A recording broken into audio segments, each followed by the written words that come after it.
ကျွန်တော်တို့ဒီနေ့ပထမဆုံးဒီ course ပေါ့ course နဲ့ပတ်သက်ပြီးစပြီးမိတ်ဆက်လိုက်ဒီဘက်မှာတော့ကြားလားမသိဘူးကျွန်တော်ပြောတာဟယ်လို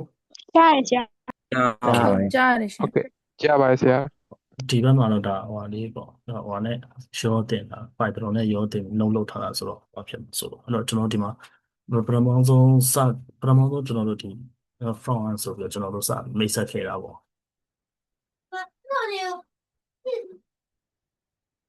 front end full course ဆိုပြီးတော့ကျွန်တော်တို့စမိတ်ဆက်ခဲ့တာပေါ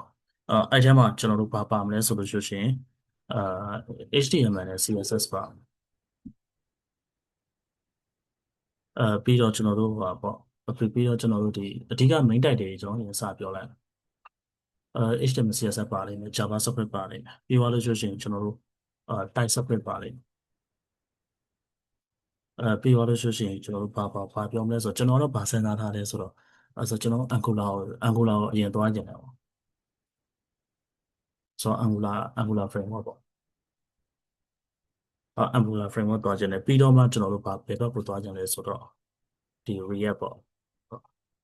ဆိုတော့ React ကိုသွားကျင်တယ် React ပြီးတော့React ကိုကျွန်တော် Angular နဲ့တွဲပြီးကျွန်တော်ပြောပြချင်တာပေါ့အော် React နဲ့ React နဲ့ Angular ဒီ React နဲ့ Angular နဲ့မှာဒီ React နဲ့ Angular နဲ့ကိုအဲ့လိုတွဲပြီးပြောပြချင်တာပေါ့ကျွန်တော်အဲ့လိုစဉ်းစားထားတယ်အဲ့ဒါ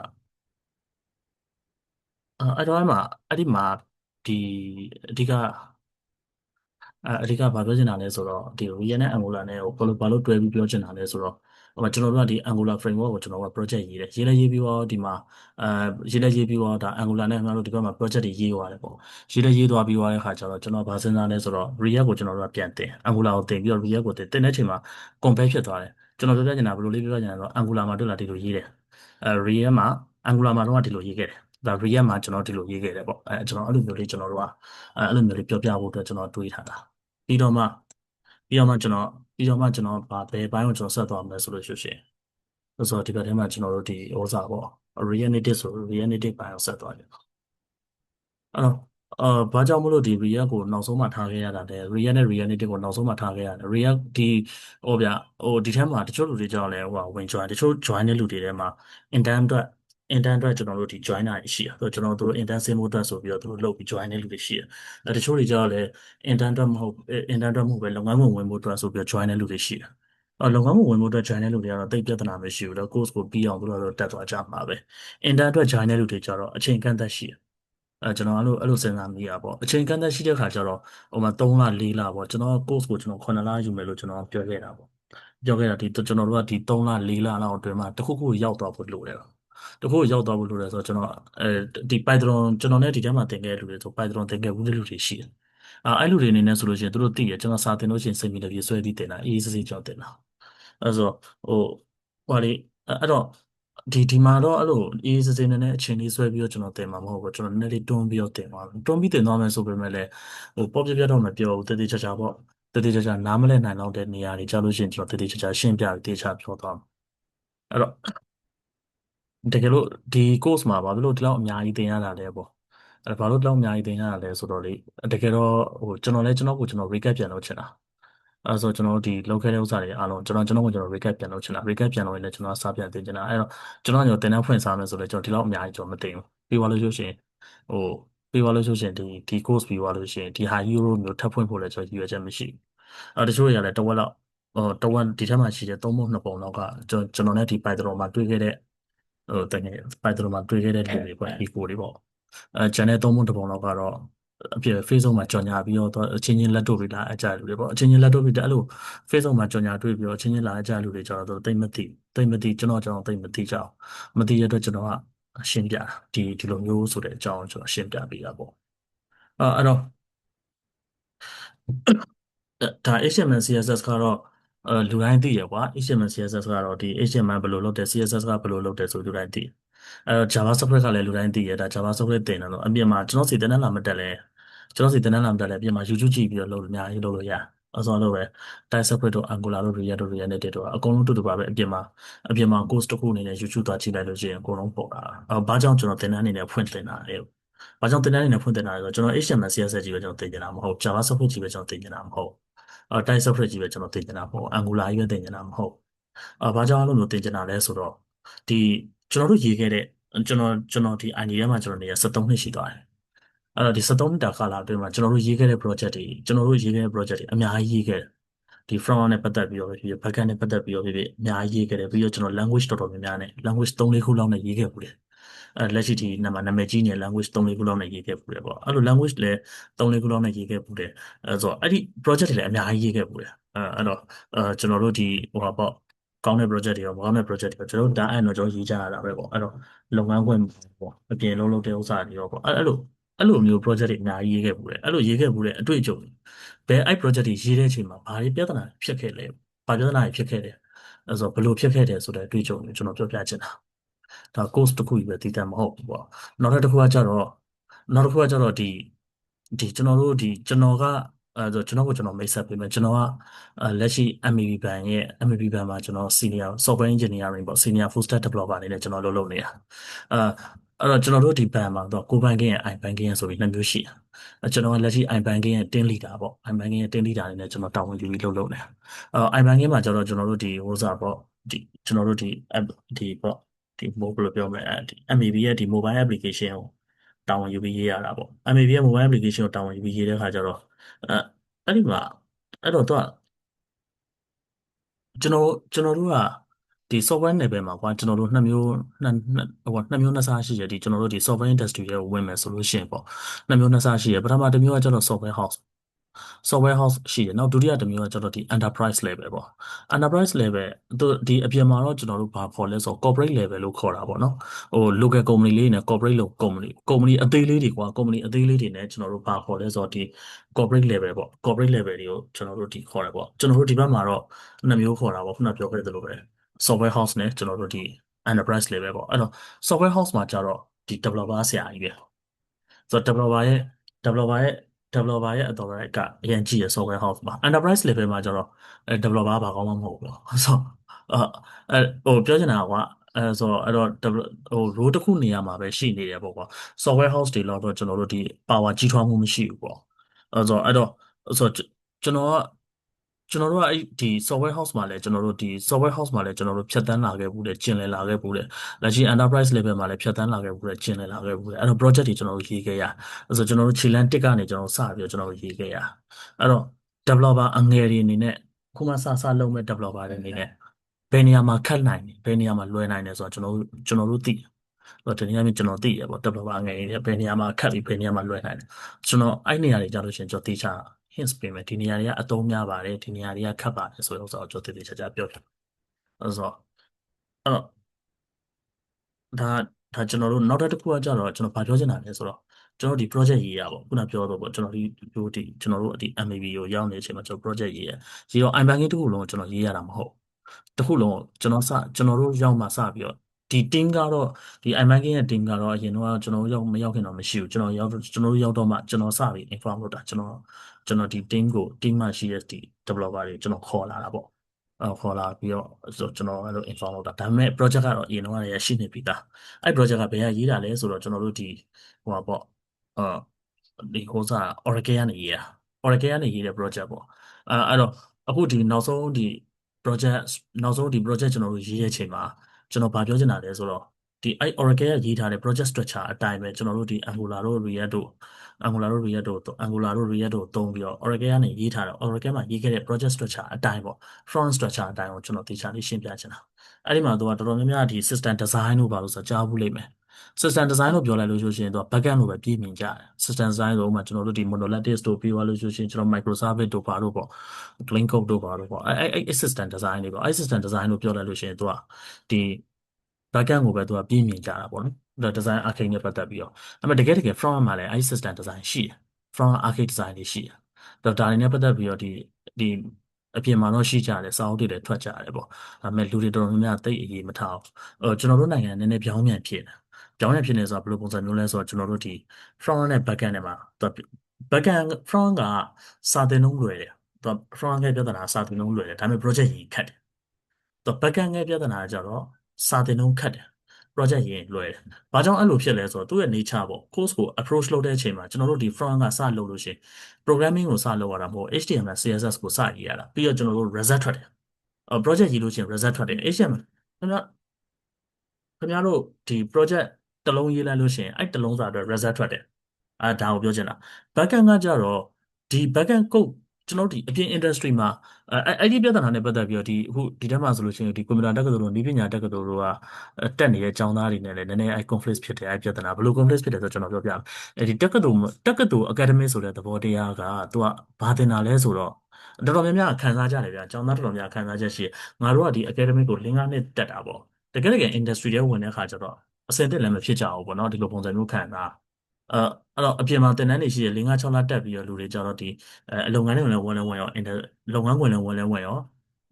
အစင်းလေးဖြစ်ကြတယ်ပေါ့ကွာအဲ့လိုမျိုးအဲ့လိုမျိုးဒီခံစားချက်တွေရှိတယ်အမှန်တော့သူက academic ကကြတော့သူကကျွန်တော်တို့ဒီအပြင် industry မှာသုံးတာဘာတွေကိုသုံးလဲဆိုတော့ framework တွေကိုသုံးတယ်ဥပမာအပြင်ကျွန်တော်တို့ဒီ project တွေရေးတယ်ဆိုလို့ရှိရင် front မှာဆိုလို့ရှိရင်ကျွန်တော်တို့ဒီ Angular ဆိုပြီးတော့ Angular သုံးတယ် Angular framework သုံးတယ်မသုံးရင်ကျွန်တော် React သုံးတယ်mobile မှာဆိုလို့ရှိရင်ကျွန်တော်တို့ဒီReact Native တို့ဘာလို့ပေါ့အဲ့လို framework တွေကျွန်တော်သုံးကြတယ်ဒါအဲ့တော့အဲ့ဟာတွေကိုကျောင်းကမသိဘူးဗျကျောင်းကဘာလို့မတင်တာလဲဆိုတော့ကျောင်းတွေသူက academic ဖြစ်တဲ့အတွက်ကြောင့်မို့လို့သူကဒီ language ကိုပဲတင်တာ framework ကိုမတင်ဘူး။ဘာကြောင့်လဲဆိုတော့သူက nature အရ framework ဒီပြင်လဲပြောင်းလဲရှိတယ်။သူက language ကကျတော့ပြင်လဲပြောင်းဒီ language ကအမြဲတမ်းပဲဒီ language ပဲကွာဒီလား framework ကကျတော့ပြင်လဲပြောင်းလဲရှိတယ်။ဥပမာဒီမို့ဒီ Angular မှာဆိုလို့ရှိရင် Angular Angular 1ဆိုလို့ရှိရင်သူက Angular version 1မှာသူက Angular JS ဆိုပြီးထွက်တယ်။ဒါ Java software နဲ့ရေးတာ Angular version 2လဲကြာလဲကြာတော့သူက Angular ဘာဖြစ်သွားလဲဆိုတော့ Angular framework ဆိုပြီးတော့နော်ကျွန်တော်တို့ version 1မှာ Angular ဒီတော့ဒီ version 1မှာ Angular ဒီ Angular JS ဆိုပြီးထွက်ခဲ့ပေမဲ့ဒီ version 2လဲကြာလဲကြာတော့သူက Java software နဲ့မရေးတော့ဘဲနဲ့ Type software နဲ့ရေးပြီးတော့သူကဘာကြီးထုတ်ချလာလဲဆိုတော့ Angular framework ဆိုပြီးတော့လုံးဝပြောင်းပလိုက်တယ်ပြောချင်တာဒါ framework တွေရဲ့အပြောင်းအလဲကိုပြောချင်တာနောက်ထပ်တစ်ခုကကျတော့ဒီ framework တွေကတည်သွားတယ်ဒီအချိန်နဲ့အချိန်ခါပေါ်မူတည်ပြီးတည်သွားတယ်ကာလပုံမူတည်ပြီးတည်သွားကျွန်တော်တို့ဟို PHP လို့ပါလို့ဆိုလို့ရှိရင်ကြာဖို့လိမ့်မယ်သိလိမ့်မယ်ဟိုအရင်တော့ဆိုလို့ရှိရင် PHP မှာဆိုလို့ရှိရင်သူကCI တို့ပါတို့ပေါ့ code organizer တို့ပေါ့သုံးပြီးရေးကြတယ်ဒါ PHP language မှာဒီ CI တို့ပါလို့ဆိုတဲ့ framework တွေကဆရာကြီးပေါ့ပြီးလည်းပြီးတော့သူကသူ့ထက်ဒီ develop ဖြစ်တဲ့ language ပေါ် develop ဖြစ်တာပေါ်လာတာပေါ့ပေါ်လာတော့သူ့ထက်ပို့ပြီးတော့ကောင်းတဲ့ဥစ္စာ language ပေါ်လာတဲ့ဥစ္စာမှာဘာပေါ်လာလဲဆိုတော့ဆိုတော့ကျွန်တော် Laravel ဆိုတာပေါ်လာတယ် Laravel ဆိုတာလည်းပေါ်လာတော့ CI ကချက်ချင်းငုတ်သွားတယ်အဲ့တော့ကျွန်တော်ဒီ Laravel Laravel ဒီလည်းပဲသူကဒီ PHP ပေါ်မှာအခြေခံပြီးတော့သူဖန်တီးထားတာပဲအဲ့လိုမျိုးပဲသူကအာ CI ဒီလည်းပဲသူက PHP ပေါ်မှာPHP ပေါ်မှာဖန်တီးပြီးတော့သူကရေးထားတာပဲဒါပေမဲ့ framework တစ်ခုကပိုကောင်းလာတဲ့အချိန်မှာအဲ့တခြား framework ကဖတ်တွယ်ထားလို့မရအောင်ပျောက်သွားတယ်ဒါပေမဲ့အားလုံးရဲ့အခြေခံတွေဒီပါလဲဆိုလို့ရှိရင်သူက PHP ဆိုတဲ့ language ပေါ်မှာအခြေခံထားတာအဲ့တော့ဆိုလိုတဲ့သဘောတရားအဲ့တော့ကျောင်းတွေကဘာတင်လဲဆိုတော့ academic တွေဒီသူက framework ကိုမတင်ဘဲနဲ့သူကဒီ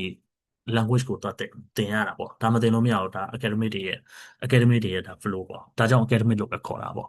အဲ့တော့အဲ့ဒီမှာသူကဒီအပြင် industry ကျတော့ကျွန်တော်တို့ဒီ project တွေရေးအပြင် industry ကျတော့ကျွန်တော်အဲ့လိုမဟုတ်ကျွန်တော်တို့မှာ time ရှိတယ်ဒီဒီ project တစ်ခုကိုကျွန်တော်ဘယ်နှစ်ရက်နဲ့ပြီးရမယ်ဆိုတဲ့ time ရှိရကျွန်တော်တို့စိတ်မြင်နေပြီးထိုင်ရေးလို့မရအောင်အဲ့တော့အဲ့ time ပေါ်မှာမူတည်ပြီးကျွန်တော်တို့က project ကိုကျွန်တော်တို့ကဒီ hand code ဆိုတဲ့သဘောတရားကျွန်တော်တို့ကဒီ Java software ဆို Java software တွေနဲ့ကျွန်တော် type software ဆို type software တွေနဲ့ကျွန်တော်အဲ့လိုရေးလို့မရအောင်အဲ့တော့ကျွန်တော်တို့ကအရင်သစ်သုံးပြီးသား framework တွေကိုသုံးရတယ်ဘာကြောင့်လဲဆိုတော့ time ရှိတယ် time project များများလက်ခံနိုင်မှာကျွန်တော်တို့ပတ်စံများများရကုမ္ပဏီကအဆင်ပြေမှာအဲ့တော့မှကျွန်တော်တို့ယာတို့တိုးမယ်လစာတိုးမယ်ပေါ့ဒါတဲ့အဲ့တော့ time ရှိတဲ့အတွက်ကြောင့်မို့လို့ကျွန်တော်တို့အဆင်ပြေတဲ့အသုံးတဲ့မဲ့ကျွန်တော် framework ကိုသုံးရတယ်ဒါကြောင့်မို့လို့ကျွန်တော်တို့ဒီအဲအဲ့ဒါကြောင့်မို့လို့ဒီကျွန်တော်တို့ဒီ framework တွေကိုဘာကြောင့်လေ့လာရလဲဒီ language ကိုဘာကြောင့်လေ့လာရပေါ့ဒီအားကြောင့်နည်းပညာခုနပြောသလိုပေါ့တက္ကသိုလ်တက်တဲ့ညီညီမတွေအနေနဲ့ချက်ချင်း industry ထဲမှာချက်ချင်းအဆင်မပြေတာဘာကြောင့်လဲဆိုတော့ကိုယ်ညံ့လို့မဟုတ်ဘူးဘာပြောချင်တာသိလားဟိုဟိုလေ့လာတဲ့ဒါ language က nature ကဒီလိုမျိုးဖြစ်နေလို့ပေါ့အဲ့တော့ဒီ language လေ့လာတာတခုလေ့လာထားတယ်ဆို framework တို့ဘာလို့လေ့လာတာအရင်လွယ်တယ်လို့ပြောချင်တာဒါကိုတို့ဒီနမူနာလေးနဲ့ကိုကပြောပြတာအဲ့တော့ဒီပထမဆုံးကိုတို့ဒီ course မှာဆို HTML CSS ကိုတို့တင်မယ်ပြီးသွားလို့ရှိရင်ဒီထဲမှာကိုတို့ဘာပါမလဲဆိုလို့ရှိရင်သူ့နောက်မှာကိုတို့ဘာပါမလဲဆိုလို့ရှိရင်ကိုတို့ SCSS ပါမှာပြီးသွားလို့ရှိရင်ကိုတို့ SCSS SCSS ပေါ့ SCSS ပေါ့ပြီးသွားလို့ရှိရင်ကိုတို့ project ရေးဆိုတော့ပြီးရင်ကိုတို့ဒီ Java software Java script နဲ့ကိုတို့ type script တင်မယ်ပြီးသွားလို့ဆိုရှင်ကိုတို့အဲ့ဒါပြီးတော့မှကိုတို့ project တစ်ခုထည့်ရေးမယ်project တစ်ခုရေးမယ်ပြီးရင်ကိုတို့ဒီ Angular တင်မယ် Angular တင်တဲ့အချိန်မှာလည်းကိုတို့ project ရေးမယ် React တင်တဲ့အခါမှာလည်း project ရေးမယ် React Native ချိန်မှာလည်းကိုတို့ project တစ်ခုရေးပေးမယ်ကိုတို့ဒီ React Native ကတော့ဒါ mobile ပေါ့နော် mobile developer တွေအတွက် mobile view mobile developer တွေအတွက် mobile application ရေးဖို့အတွက်ဒါဆိုအဲ့တော့မေးစရာရှိရမေးခွန်းရှိဟာအရင်အဲ့လောက်ကြီးများတယ်ပေါ့နော်အဲ့လောက်ကြီးများတော့ပြီးပါမလားပေါ့အပြင်မှာဆိုလို့ရှိရင်ကျွန်တော် course တစ်ခုဆိုလို့ရှိရင်မဆိုကြပါစို့ကိုတို့ဒီ HTML CSS Java Script Angular ဆိုလို့ရှိရင်တော့အနည်းဆုံး4လ5လလောက်ယူတယ်အပြင်မှာလို့ရှိရင် React ဆိုလည်း4လ5လလောက်ယူတယ် React Native ဆိုလည်း4လ5လလောက်ယူတယ်ပေါ့ကို9လလောက်နဲ့ပြီးပါမလားဆိုပြီးတော့ပြီးတယ်ဘာကြောင့်လဲဆိုလို့ရှိရင်အခုဒီပြီးသားဟာတွေကိုပြန်တင်စရာမလိုဘူးအဲ့တော့သူတို့ course တွေက HTML CSS Java Script TypeScript Angular ဆိုပြီး course တစ်ခုဖွင့်လိုက်တယ် HTML CSS Java Script TypeScript Angular TypeScript React ဆိုပြီးတော့တစ်ခုဖွင့်လိုက်တယ်ပြီး React Native ဆိုပြီးတစ်ခုဖွင့်တယ်အဲ့ course တွေပြန်ဖွင့်တိုင်းမှာဘာလို့ရလဲဆိုတော့အရှိရဟာတွေ record ပြန်ခေါ်อ่ะအခုအခုကအဲ့ record တွေအကုန်လုံးအခုခေါ်စရာမလိုခေါ်စရာမလိုတာဖြစ်တဲ့အတွက်ကြောင့်မလို့အခုအနေနဲ့ပြီးတယ်ဒါကိုပြောပြချင်တာဒါဆိုလို့ရှိရင်ကိုလိုဒီ course nature နဲ့ course nature နဲ့ course nature နဲ့ကိုတင်တဲ့ဥစ္စာကိုသဘောပေါက်လောက်ပြီလို့ထင်တယ်ပထမတော့အကိုကဒီ free course အနေနဲ့အကိုသုံးဖို့အကိုကတွေးထားတာအဲဒါမဲ့ Python ဖွင့်ပြီးရဲ့အချိန်မှာအကိုယုံကြည်မှုမရှိတော့ဘူးဘာလို့ဆိုကျောင်းသား Python မှာကျောင်းသား100ကျော်ဝင်တယ်တကယ်ဝင်တဲ့အချိန်မှာအခုဒီ course ကို join တဲ့အချိန်မှာ10ယောက်တောင်မနေ join တာအဲ့တော့အာအဲ့တော့ကိုတို့ဒီအားနဲ့ပတ်သက်ပြီးတော့အားကြောင့်မလို့အနည်းဆုံးတော့အလကားနှိမ့်မဲ့တူတော့ကိုတို့ဒီ3000ယူလိုက်တာပေါ့3000ယူလိုက်တာမများပါဘူးတကယ်တော့အလကားနှိပါပါပဲအာဒါကတော့ကိုတို့ဒီထဲမှာအဲ့တော့ဒီထဲမှာကိုတို့ဘာတစ်ခုပါအောင်မလဲဆိုလို့ရှိရင်ကိုတို့3ခုပါလိမ့်မယ်အာဘာလဲဆိုလို့ရှိရင်ဆိုကိုတို့ဒီ Git နဲ့ GitHub ပါလိမ့်မယ်ပြီးသွားလို့ရှိရင်ဆိုတော့ကို Docker ပါလိမ့်မယ်ဆိုပြီးသွားလို့ရှိရင်ကိုတို့ဟို Linux ပါလိမ့်မယ် ဘာကြောင့်ဒီ Git ကတော့ developer တွေအတွက်မသိမဖြစ်ပေါ့ပြောရမှာပဲဝင်ရအာ Docker ကလည်းသူကဒီနောက်ပိုင်းမှာတော့ကိုတို့ဒီ project တွေရေးတဲ့ခါကြလို့ဆိုရှင် project တွေရေးတဲ့ခါကျရင်ဒီ Docker container သုံးပြီးကိုတို့ရေးကြတာ deploy လုပ်တဲ့အထိပေါ့ပြီး Linux ကတော့မဖြစ်မနေသုံးတယ်ဘာကြောင့်လဲဆိုလို့ရှိရင်ကိုတို့ဒီ deploy လုပ်ဖို့အတွက်အခုတို့သုံးတဲ့ အခုတို့ရေးထားတဲ့ project ကို server ပေါ်တင်တဲ့အချိန်ထိ server ပေါ်တင်တဲ့အချိန်ထိကိုတို့ဟို တင်တဲ့အချိန်ထိနောက်ဆုံး server ပေါ်တင်ပြီးတော့ domain ဝယ်ပြီးတော့ deploy လုပ်တဲ့အထိကိုမင်းတို့အကုန်ပြပေးပါအဲ့တော့ဒီ Linux ကိုတင်တဲ့အခါကြာလို့ရှိရင်တော့တနေ့ကပြောသလိုပေါ့Linux ကကိုတို့က hacking ဘိုင်းကိုရည်ရွယ်ပြီးတင်တာမဟုတ်ဘူးအဲ့တော့ဘာဖြစ်လဲဆိုတော့ hacking ဘိုင်းကိုရည်ရွယ်ပြီးတင်တာမဟုတ်တဲ့အတွက်ကြောင့်မလို့ဟိုဒီ type ထိဆင်းမှာမဟုတ်ဘူးဒီ server ပေါ်မှာ Linux server သုံးလို့ရလောက်တဲ့ command line တွေလောက်ပဲကိုတို့ကရှင်းပြပြီးတော့ဒါ Linux command ဘယ်လိုသုံးတယ်ဆိုတဲ့ဥစ္စာလောက်ပဲ basic လောက်ပဲရှင်းပြမှာပေါ့ဒါကိုတော့တစ်ချက်ကြိုပြီးတော့ကိုတို့ပြောထားမယ်နော်အဲ့တော့ကြာ course တွေကအများများနေပြီးတော့အားလုံးထိတိုက်စိတ်မထင်နေမှာဆိုလို့မဟုတ်ဘူးအဲ့တော့အခုတို့ဒီပထမဆုံးဒီ course 1ကိုဒီနေ့ကိုစပြောလိုက်မယ် course 1မှာဆိုလို့ရှိရင်အဓိကခုနပြောခဲ့သလိုပဲအဲ့ဆိုအဓိကအဖြစ်ကိုတို့ဘာပြောမလဲဆိုလို့ရှိရင်HTML အကြောင်းပြောမယ်ပြီးသွားလို့ရှိရင်CSS အကြောင်းပြောမယ်ပြီးသွားလို့ရှိရင်ကိုတို့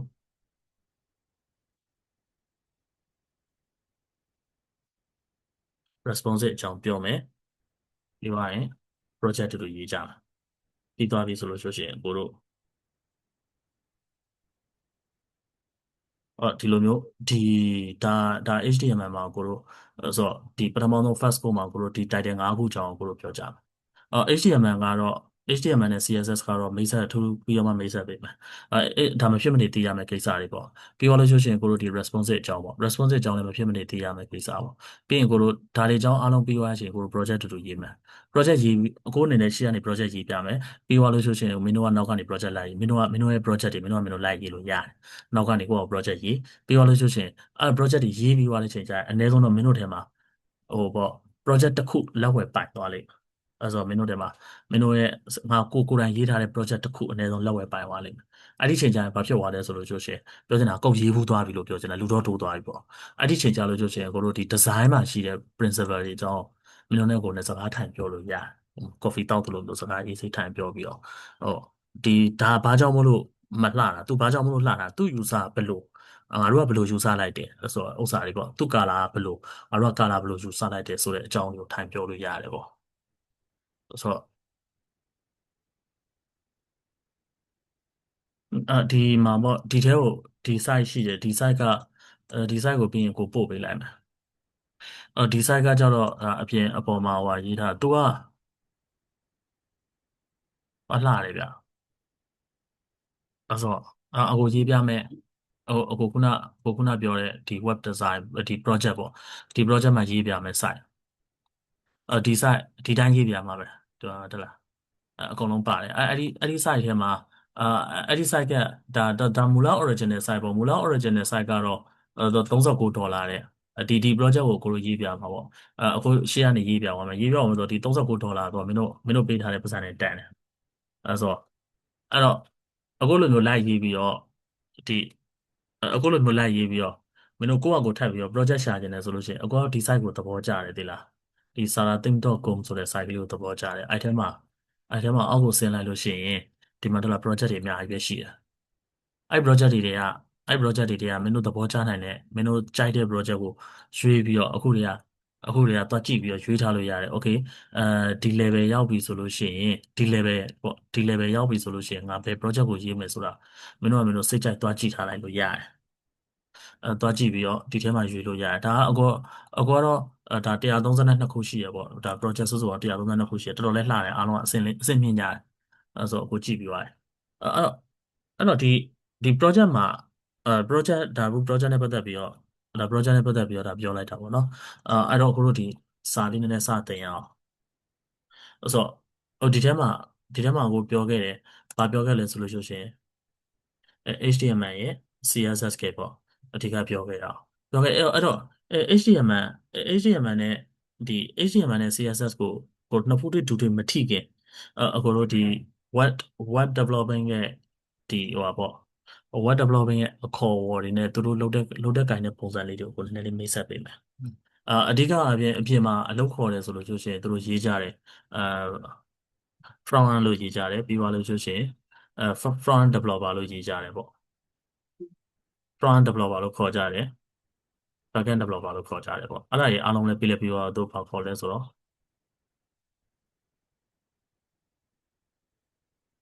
developer လို့ခေါ်ကြတယ်ပေါ့အဲ့တော့ဒါတွေကဒီအဲ့ဒီမှာတော့ပြောကြတဲ့အဲ့ထဲမှာပြောကြတဲ့ဒီ front end developer back end developer full stack developer ဆိုတဲ့နေရာမှာပေါ့နော် front end တို့ back end တို့ဆိုတာဘာကိုပြောချင်တာလဲဆိုတဲ့ဥစ္စာကိုနည်းနည်းလေးမိတ်ဆက်ပေးခြင်းတယ်အဲ့တော့ဒီအဓိကအဓိကအခုတို့ဒီဘက်မှာတစ်ချက်ကြည့်ရအောင်ဒီပေါ့ဒါ browser ပါဒါအားလုံးသိတယ်ဒီ Chrome ကိုဖွင့်ထားတာ Chrome browser ကိုဖွင့်တာအဲ့တော့ဒီနေရာမှာဒီနေရာမှာရှိနေအခုထောက်လိုက်တဲ့နေရာပေါ့အဲ့နေရာကိုဘာလို့ခေါ်လဲဆိုလို့ရှိရင် address bar လို့ခေါ်တယ်address address bar ပေါ့ address bar လို့ခေါ်တယ်အခုတို့အဲ့မှာကြိုက်တဲ့ website ရဲ့ domain နာမည်ကိုရိုက်ထည့်လိုက်တော့ကြိုက်တဲ့ website ရဲ့ domain နာမည်ကိုရိုက်ထည့်လိုက်လို့ရှိရင် website တစ်ခုပွင့်လာလိမ့်မယ်အဲ့တော့အခုဒီဘက်မှာmabban.com ဆိုပြီးတော့အခုရိုက်ချလိုက်လို့ရှိရင်သူကwebsite တစ်ခုပွင့်လာလိမ့်မယ်ဒါဒီ website တစ်ခုပေါ်လာတယ်ပေါ့အဲ့တော့ဒါဒါကအခုတို့ဒါခုနပြောတဲ့ဒါကကြတော့ဗာလဲဆိုလို့ရှိရင်ဒါ domain address ပေါ့ okay အဲ့တော့ဒါဘာလို့ပေါ်လာလဲဆိုတဲ့ဥစ္စာကိုခုနခဏလေးကြည့်အောင်အခုတို့ခုနပြောခဲ့ဒါကိုမင်းတို့ဟိုအနေနဲ့သတ်မှတ်ကြည့်လိုက် browser တစ်ခုလို့သတ်မှတ်ကြည့်လိုက်ပေါ့အဲ့တော့ဒီ browser ရဲ့အပေါ်မှာတော့ခုနပြောခဲ့တဲ့ address လေးတစ်ခုရှိတယ်address လေးမှာအခုတို့ရိုက်ခဲ့တာဗာရိုက်ခဲ့ရလဲဆိုလို့ရှိရင်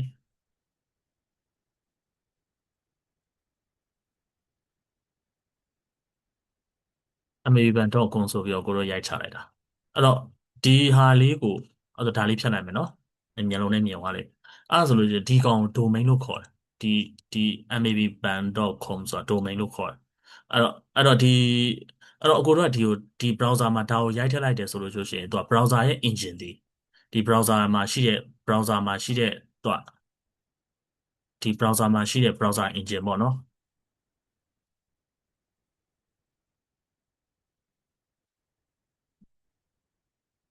အဲ့တော့ browser engine ဒီဘယ်လိုသွားလဲဆိုလို့ရှိရင်ဒါအကိုတို့ကွန်ပျူတာမှာရိုက်ထည့်လိုက်တာပေါ့နော် browser မှာရှိတဲ့ browser engine ဒီ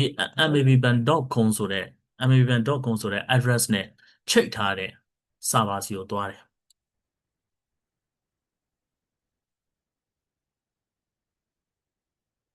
အဲ့တော့ server စီကိုသွားတယ် server ဆိုတော့တချို့တော်တော်တချို့ဒီ beginner တွေက server နဲ့ DB နဲ့ကိုမကွဲဘူး DB ဆိုတာ database ကိုပြောတာserver ဆိုတာ server ကိုပြောတာတချို့ဒီ beginner တော်တော်များဆလက်လက်ချင်းမှာ server လား DB လားဆိုတော့မသိဘူး server ကဘာလဲ DB ကဘာလဲမသိဘူးအဲ့တော့ server မျိုးစားတွေတို့ DB database မျိုးစားတွေတို့ကတကယ်လို့ backend မှာတွေ့ခဲ့ပြန်ဆိုလို့ရှိရင်ကျွန်တော်အခုတို့အတူတူရှင်းပြမယ်အခုလောလောဆယ်တော့အခုတို့ဒီ server ပေါ့ server ဆိုတာဘာလဲဆိုလို့ရှိရင် ကိုလို online ပေါ်မှာရှိနေတဲ့ internet နဲ့ချိတ်ဆက်ထားတဲ့ကိုရီးယား hard disk လိုပဲကိုရီးယားကိုရီးကကိုကွန်ပျူတာထဲမှာ SSD တို့ hard disk တို့ရှိရကွာ Windows ကွန်ပျူတာမှာလည်းရှိရကိုလိုကွန်ပျူတာမှာလည်းရှိရအဲ့တော့အဲ့ SSD တို့ hard disk တို့က internet နဲ့ direct ချိတ်ထားတာမဟုတ်ဘူးအဲ့ဒါကြောင့်မလို့သူကိုလိုကွန်ပျူတာပဲသုံးလို့ရတယ်အဲ့ဒါကြောင့်မို့သူ့ကိုကိုလိုကဘာလို့ခေါ်လဲဆိုတော့ local storage လို့ခေါ်တယ်ဒီအခုဒီ server ကကြတော့အဲ့လိုမျိုးပဲ internet နဲ့ချိတ်ဆက်ထားတဲ့ storage တစ်ခုပဲအဲ့ဒါကြောင့်မလို့သူ့ကိုကျတော့ဘာလို့ခေါ်လဲဆိုလို့ရှိရင် online server လို့ခေါ်တယ်အဲ့တော့ dedicated server တို့ပြီးရင်ဒီ VPS ပေါ့ virtual private server တို့ဘာလို့ရှိရအဲ့ဒါတွေကနောက်မှရှင်းပြအဲ့တော့ဒီဒီထဲမှာသူကဒီအဲ့တော့ server ဒီကိုခုနပြောခဲ့တယ်မျက်လုံးထဲမှာမြင်ကြည့်တယ် hard disk ဒီအကုန်သိမ်းလို့ရတယ်ကွာအဲ့တော့ server ဒီလည်းအကုန်သိမ်းလို့ရတယ်အဲ့လိုပေါ့အဲ့တော့ဒီကောင်ကကျတော့ internet နဲ့ချိတ်ဆက်ထားတာဖြစ်တဲ့အတွက်ကြောင့်မို့လို့ internet နဲ့ချိတ်ဆက်ထားတာဖြစ်တဲ့အတွက်ကြောင့်မို့လို့သူကဒီ internet ပေါ်မှာရှိတဲ့အတွက်ကြောင့်မို့လို့ဒီ mabban.com ဆိုတဲ့ဥစ္စာဒီသူကဒီ server နဲ့သွားချိတ်ထားတာတကယ်တော့ အဲ့အသေးစိတ်ချိတ်တဲ့ဥစ္စာကိုနောက်မှအေးအေးဆေးဆေးရှင်းပြမယ်ဒါနောက်ပိုင်းဆက်ရှင်ပါအဲ့တော့ဒီကောင်ဒီ mabban.com ဒီတရားနဲ့ချိတ်ထားတယ်အဲ့တော့မေးစရာရှိကြအောင်ကွာအင်တာနက်ပေါ်မှာဒီ mabban.com လိုမျိုးဒီ domain လိုမျိုးပေါ့ဒီ domain လိုမျိုးအများကြီးမရှိနိုင်ဘူးလားဆိုတဲ့မေးခွန်းမျိုးမရှိဘူးတစ်ခုပဲရှိတာအဲ့တော့ဒီ address နဲ့ပေါ့နော်ဒီ MAB Bank ကတော့အများကြီးရှိနိုင်တယ်ဒါပေမဲ့အနောက်မှာ .com ပေါ့အပြည့်စုံ .org တို့ဒီအဲ့လိုမျိုးပေါ့ဒီ .io တို့ဘာလို့အများကြီးရှိလိမ့်မယ်ကွာဒီလားဒီ .net တို့ဘာလို့ဒါပေမဲ့အခုနောက်လိုမျိုးပဲဒီအောက်ကနောက်က .com တို့ဘာလို့ ਨੇ ဒီအရှိက name နဲ့ချိတ်ထားတဲ့ဟာဒီတော့တစ်ခုပဲရှိရ unique ဖြစ်ကြတယ်အဲ့လိုမျိုး unique ဖြစ်တော့မှအဲ့လိုမျိုး unique မဖြစ်အောင်တမင်လုပ်ထားတာအဲ့ဒါကြောင့်မလို့ဒီ mobile နောက်ပိုင်းမှာ mobile project တွေရေးတဲ့အခါမှာ mobile project application ရေးတဲ့အခါမှာကိုတို့ကအကိုတို့ကဒီ package name တွေပေးရတယ်အဲ့လိုပေးတဲ့အချိန်မှာအကိုတို့က domain name တွေပေးကြတာအဲ့အကြောင်းကိုနောက်မှ easy ရှင်းမယ်အဲ့တော့ဒီ server ဒီအဓိကခုနပြောခဲ့သလိုပဲမျိုးလုံးထဲမှာမြင်ကြည့်ရမှာဒီ server ဒီတော့ဒီ server ဒီ online ပေါ်မှာရှိနေတယ်ဒါကိုသိဖို့လိုတယ်အဲ့တော့ဒီကောင်ဒီ domain နဲ့ချိန်ထားတယ်ဒါကိုသိဖို့လိုတယ်အဲ့တော့ဒီ server ထဲမှာဘာတွေရှိမလဲဆိုလို့ရှိရင်အကိုတို့ content တွေရှိတယ်ဒါအရေးကြီးပါတယ်အားလေးချက်မှတ်ထားပါအဲ့တော့ဒီ server ထဲမှာဒီကိုတို့ဘာတွေတင်ထားလဲဆိုလို့ရှိရင် content တွေတင်ထားတယ် content content ဆိုတဲ့ဥစ္စာကိုတင်ထားတယ်အဲ့တော့ content မှာဘာတွေပါမလဲဆိုလို့ရှိရင်အဓိကအဖြစ် content ဆိုတာဘာကိုပြောချင်တာလဲပေါ့ကွာcontent ဆိုတာဟို browser မှာပေါ်သမျှအရာအားလုံး content လို့ခေါ်တယ်နောက်ပိုင်းကျလို့ရှိရင် content ဆိုတာဘာပြောမှန်းမသိမှာဆိုလို့ပြောပြတာအဲ့တော့ browser မှာပေါ်သမျှအရာအားလုံးကို content လို့ခေါ်တယ်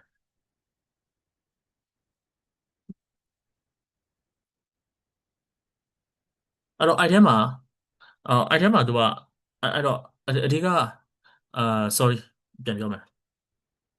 အဲ့တော့ဒီ server ထဲမှာဘာတွေသိမ်းထားလဲဆိုလို့ရှိရင်အဓိကအဖြစ်ဒီ browser မှာအလုံးလုံးမဲ့ကိုလိုဒီ HTML file HTML file တွေရှိမယ်ပြီးသွားလို့ရှိရင်အဓိကအဖြစ် CSS file တွေရှိမယ်ပြီးသွားလို့ရှိရင် JavaScript file တွေရှိတယ်နောက်ပြီးသွားလို့ရှိရင် image folder တွေရှိအဲ့တော့အဲဟို sorry ပါHTML file တွေရှိတယ်တို့ကဝယ်ရေးလိုက်မယ်နော်အဲ CSS တွေရှိတယ်မစံတော့တို့ကဝယ်ရေးလိုက်ပြီးတော့ JavaScript တွေရှိတယ်ပြီးသွားလို့ရှိရင်ဒီဘက်မှာ image တွေရှိတယ်image ဆိုတာအဓိကတော့ဒါသိနေတယ်အဲ့တော့ video ရှိရင် video တွေသိနေတယ် audio ရှိရင် audio တွေပါထည့်တယ်ပေါ့အဲ့တော့အခုခုနပြောခဲ့သလိုပဲဒီ user ကနေပြီးတော့ဒီမှာသူက search engine ကနေပြီးတော့ mabban.com လို့ရိုက်ချလိုက်တယ် search ကနေပြီးတော့ mabban.com လို့ရိုက်ပြီးတော့ enter ခေါက်ချလိုက်တယ်အဲ့လို enter ခေါက်လိုက်တဲ့အချိန်မှာသူက browser ကနေပြီးတော့ဘာသွားလုပ်လဲဆိုလို့ရှိရင်အဲ့ဒီ mabban.com နဲ့ချိတ်ထားတဲ့ server ကိုသွားပြီးတော့ attach လုပ်တယ်တနည်းအားဖြင့်ပြောမယ်ဆို request လုပ်တယ်အဲ့ဒါကို request လုပ်တယ်လို့ခေါ်တယ်အဲ့တော့ဒါတစ်ချက်ပေါ့အဲ့လိုလှမ်းပြီးတော့ခေါ်လိုက်တဲ့အချိန်မှာဒီဘက်မှာရှိတဲ့ server ဒီသူ့မှာတင်ထားတဲ့ခုနပြောတဲ့ဒီ file တွေပေါ့ HTML CSS JavaScript image file တွေအကုန်လုံးကိုသူကဘယ်ကိုပို့ချလိုက်လဲဆိုလို့ရှိရင်အဲ့ဒီအခုတို့ဒီ browser ကိုပြန်ပို့ပေးတယ်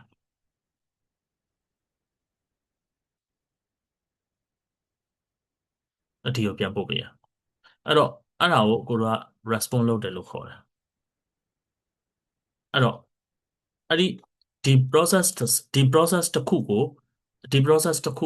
အခု request လုပ်တယ် response လုပ်တယ်မှတ်ထားမှာ request ရှိတယ်ဆိုလို့ရှိရင် response ရှိရတယ် request ကြီးပဲတည်တဲ့ response ဒီပဲတော့ request မရှိဘဲနဲ့ဒီ response ဒီ server ကနေလာတာနော် response ဒီ server ကနေလာတာ request ဒီအဲ request ဒီဘယ်ကနေလာလဲဆိုတော့ from ဟို browser ကနေလာတာအဲ့တော့ request မရှိဘဲနဲ့ response မရှိဘူးrequest မရှိဘဲနဲ့ response မရှိဘူး request ရှိမယ်ဆိုလို့ရှိရင် chain တွေ response ရှိရတယ်အဲ့တော့ response ဖြစ်ဖို့အတွက် request ကအရင်စတယ်လို့ပြောချင်တာအဲ့တော့ request တစ်ခုထိုးလိုက်တယ်ဆိုလို့ရှိရင် response မပြန်အောင်ဆိုလို့ရှိရင်error တက်တာပဲဒါကျွန်တော်တို့ဒီ request ထိုးလိုက်တဲ့ response မလာဘူးလားမလာဒါ error တက်တာပဲပြောချင်တာဒါကိုပြောချင်တာကွာအဲ့တော့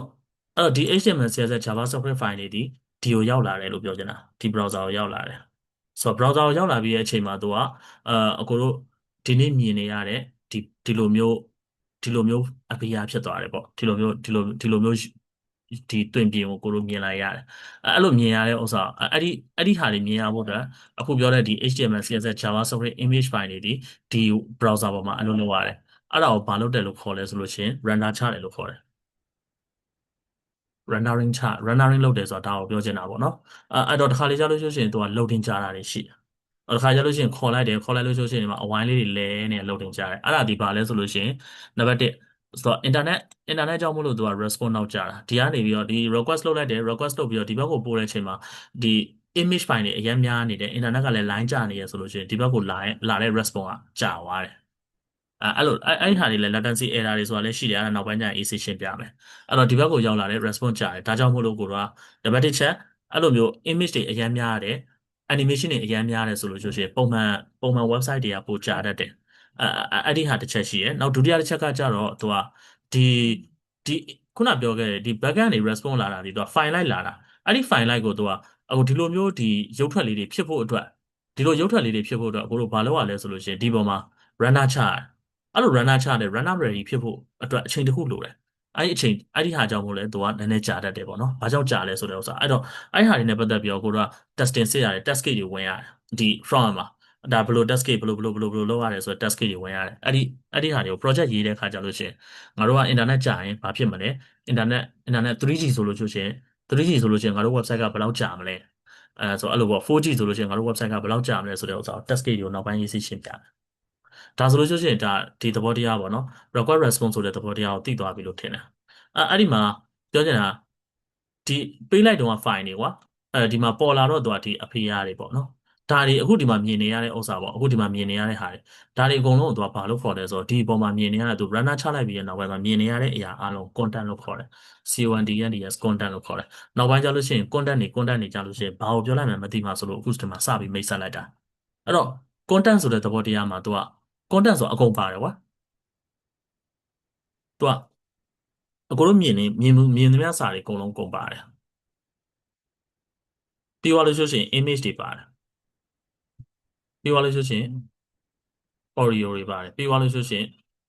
video တွေပါတယ်ဆိုလိုတဲ့သဘောတရားကွာဒီ content တစ်ခုမှာဒီ content ဆိုတဲ့သဘောတရားဒီ browser မှာပေါ်သမျှအရာအားလုံးကိုခေါ်တာ content ဆိုတာဒါကိုတစ်ချက်မှတ်ထားပြီအဲ့တော့ဒါဒါဒီ request response cycle ရဲ့သဘောတရားပေါ့နော်အဲ့တော့အဲ့တော့ဒီဥစ္စာပေါ့အဲ့တော့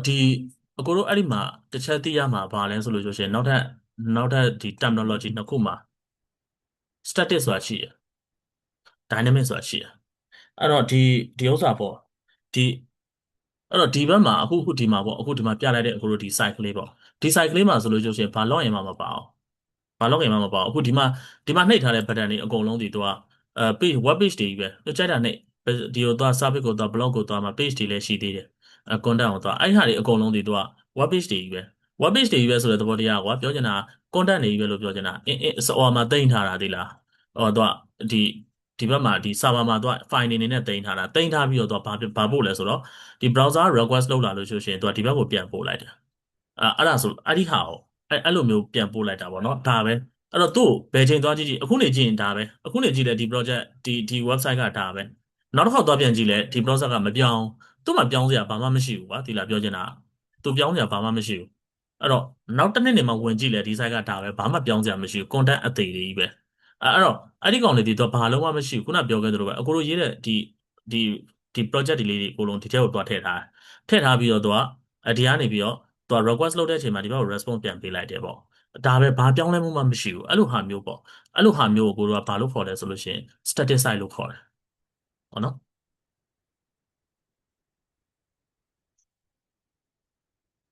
နော်အဲ့လိုဟာမျိုးကိုကိုတို့ကဘာလို့ခေါ်လဲဆိုလို့ရှိရင် static site လို့ခေါ်တယ်အဲ့ဒါဆို dynamic site ကရောပါလဲပေါ့အဲ့ဒါကိုတို့နောက်တစ်ချိန်မှာပြန်တွေ့မှာ15မိနစ်နေကို link ထပ်ပို့လိုက်မယ်နော်